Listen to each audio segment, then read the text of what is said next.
అంబేద్కర్ కోనసీమ జిల్లాలో కారు ప్రమాదం జరిగింది. గన్నవరం ఉడుముని వద్ద పంట కాలువలోకి కారు దూసుకెళ్లింది. తెల్లవారుజామున 3 గంటలకి ప్రమాదం చోటు చేసుకుంది. కాలువలో తల్లి, 2 పిల్లలు గల్లంతయ్యారు.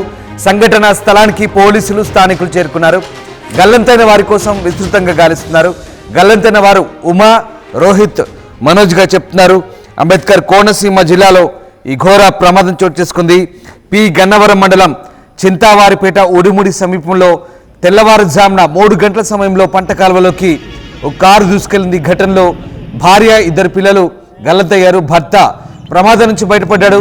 కారు విశాఖపట్నం నుంచి పి గన్నవరం మండలంలోని పోతవరం ఇంటికి వెళ్తుండగా ఈ ఘటన జరిగింది. దీనిపై స్థానికులు పోలీసులకు సమాచారం ఇచ్చారు. పోలీసులు ఘటనా స్థలానికి చేరుకొని గాలింపు చర్యలు చేపట్టారు. ప్రమాదం జరిగిన సమయంలో తన భార్య డ్రైవింగ్ చేస్తుందని భర్త విజయ్ కుమార్ చెప్తున్నారు. భార్య ఉమా, కుమారులు మనోజ్, రిషి కాలువలో గల్లంతయ్యారని చెప్తున్నారు. తన కళ్ళ ముందే వారు కొట్టుకుపోయారంటూ విజయ్ కుమార్ ఆవేదన వ్యక్తం చేస్తున్నారు.